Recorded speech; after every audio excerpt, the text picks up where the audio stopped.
Welcome back, peeps, and I am here with your Elite Speak review of AEW Dynamite for January 27th, 2021. And this episode was quite the rebound when compared to last week's episode, which was, it fell a bit flat for Dynamite standards, for AEW standards to many people. This one, they definitely redeemed themselves, and it didn't hurt that it was a taped episode also. So it was very good. This was a very fun, good episode of AEW Dynamite. And we kicked it off with Eddie Kingston versus Lance Archer. And this was a hard-hitting, brutal match to kick off the show.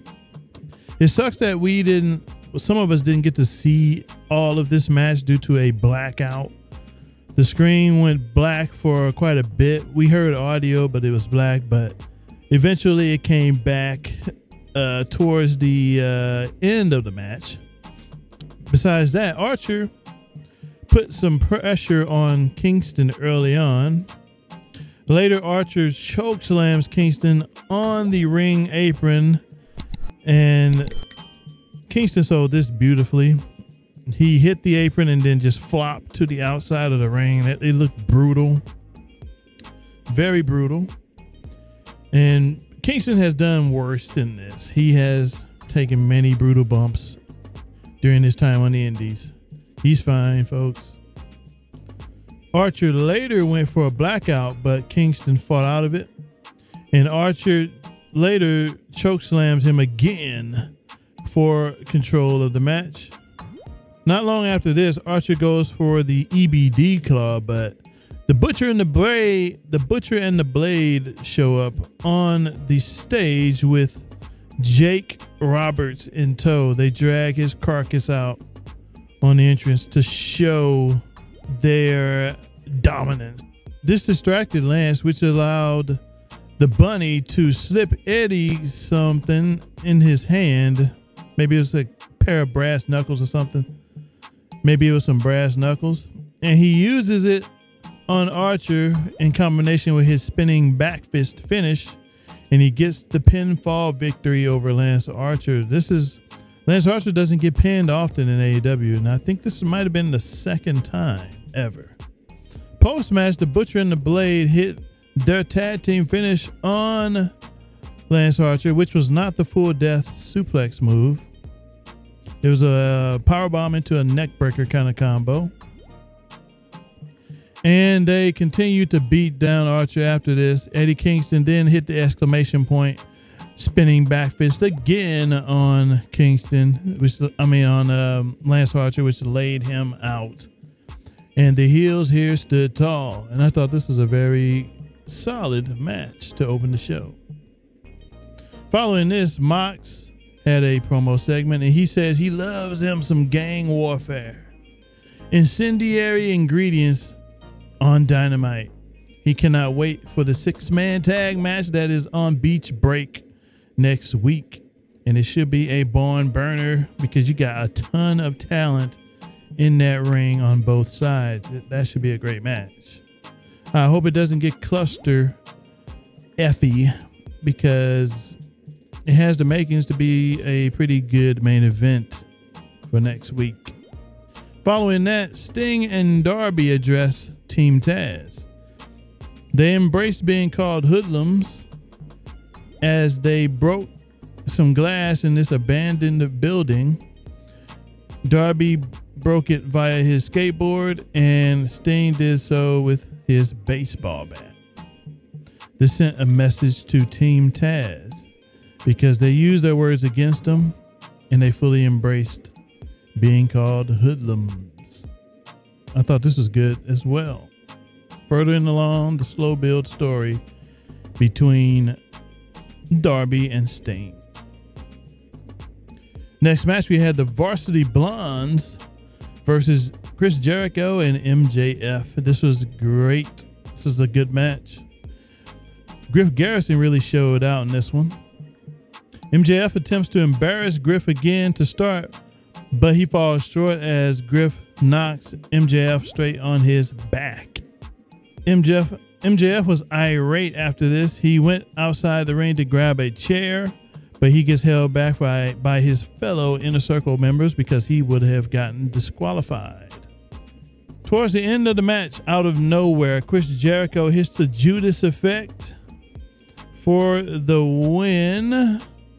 And to top it all off, he also hit a picture-perfect lionsault, which shut up the haters after last week he botched a lionsault. After he hit this, he smiled into the camera, and that was just Jericho's way of saying, no, I still got it, people. Calm your tits. And did it he shall. This is a good match. Following this, Pac had a promo as he called out some folks that he would be in the ring with during Beach Break. Following that, Shaq responds to Cody, and this was played. Shaq dropped this bombshell during the AEW Awards show an hour before Dynamite started. He said that we are going to get it on sometime in March, and that is most likely going to be March 7th when that is when AEW Revolution will be held on a Sunday, because the pay-per-view got moved forward a date because AEW didn't want to go up against the UFC. So instead, they will potentially be going up against the NBA All-Star game, which is not a bad deal.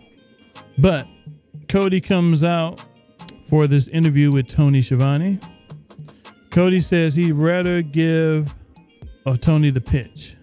March 7th, Revolution, it would have been Cody and Brandy versus Shaq and Jade, but Brandy is pregnant.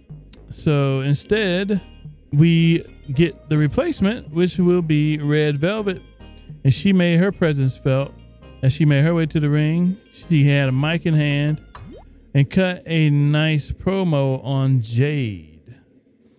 And this may have upgraded the match a bit, because most likely Red Velvet would be the better wrestler on the women's side in this match. So it upgraded the quality by her being involved now. And she cut a great promo. And this is my first time. This is most of our first times hearing Velvet on the mic, and she nailed it. She didn't sound like she came off rehearsed. She sounded natural, and that's all one could ask for. When you hear Jade Cargill, she sounds a bit rehearsed. She needs to sound more natural in order to get people behind her, and in order to get people to not like her for the right reasons. You don't want go away heat. And I feel that she is stepping into that territory with a lot of folks. So hopefully she can write that shit. Next matchup, we had Hangman Adam Page versus Ryan Nemeth, aka Dolph Ziggler's of WWE's brother. And this was a solid match as well. Page takes out Nemeth with the buckshot lariat in a valiant effort from Nemeth, but he falls to Page for the 1-2-3. I'm curious to know if we see more of Ryan Nemeth after this. Based on that Road 2 promo he got, I think he may be sticking around in AEW after this, because they would not give him all that promo time, all that mic time on Road 2 if he was not going to stick around. So, plus he said he wants to win titles in AEW. So that tells me that he may be a new sign. We shall see going forward. And by the way, the Road 2 leading up to this episode was great. Good stuff. Post-match, Matt Hardy attempts to pitch his idea to Hangman Page. He says Page is more than welcome to dress in his locker room. He has a bigger one, and he knows that Page is lonely. So he is offering his services.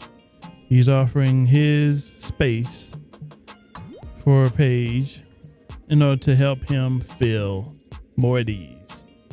He said no strings attached. Tony Schiavone even suggested, yeah, that sounds like a good deal. And Paige said nothing as he walked away. So we'll see where this goes in the coming weeks.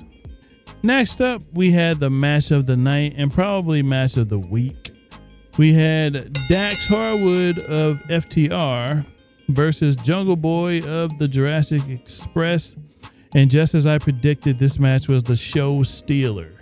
This was a great match. And it also showed us that both of these guys could be major players for the world title if AEW so chose for that to happen in the future.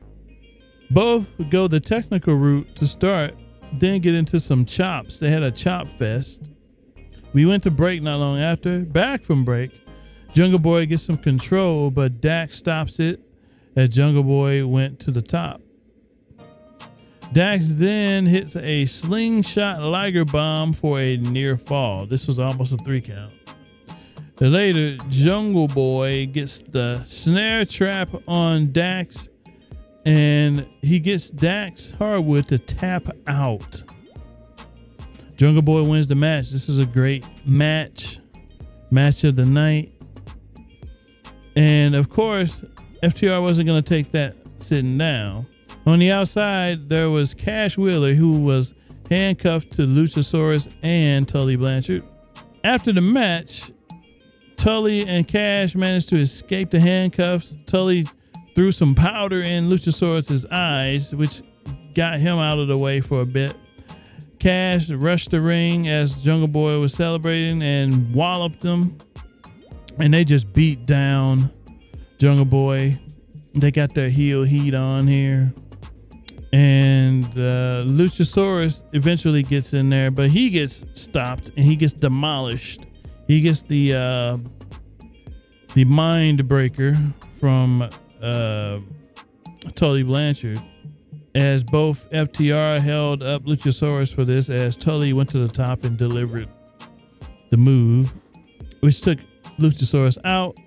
And they handcuffed Luchasaurus to the ropes and cut off his horns. The symbolism here was top notch. This was great. And we shall see if the Jurassic Express actually respond to this next week or in the coming weeks. After this, Team Taz talks. Taz says Starks and Cage are ready to destroy him. And as they were cutting the promo, they noticed that there was a merch table outside near a truck trailer that was selling Darby and Sting merchandise. Team Taz destroys this table, the gear, and destroys the guys selling the gear. Ricky Starks put a guy through a table. Either Hobbs or Brian Cage threw one of the guys into the trailer, which was a callback to an old Nitro spot. And they just destroyed these guys. Even Hook got in on the action. And this was a nice segment. Next, we had a match up. Shanna versus Britt Baker. Shanna was making her Dynamite return. And this was a decent match as well. Britt eventually wins, though, via the lockjaw. Post-match, Rosa comes out and causes chaos. She chases both Britt and Reba down, but they managed to escape, and Rosa did not get her hands on Britt Baker. As Britt was on her way out of the ring, as Rosa made her way to the ring, she actually slightly landed on Reba's back, and it was almost as if she was riding Rebel, which was hilarious for a bit. Next segment, we had Dasha interviewing the Good Brothers and the Young Bucks. The Good Brothers attempts to calm the Bucks down as the Bucks called out Don Callis. Then Omega walks into the frame. Not long after that, Don Callis shows up. Pretty much the story here is the Young Bucks don't like how they're kind of reluctant in this group. I think this Bullet Club reunion is going to be short-lived. This is not going to last too much longer because I don't see Omega and the Good Brothers just playing up, keeping the Bucks around, because eventually somebody's going to turn. And I think it's gonna be the Bucks. They're gonna get ousted. The Good Brothers are just downplaying everything. So it's getting interesting. We'll see where they go with this. Then we had the main event.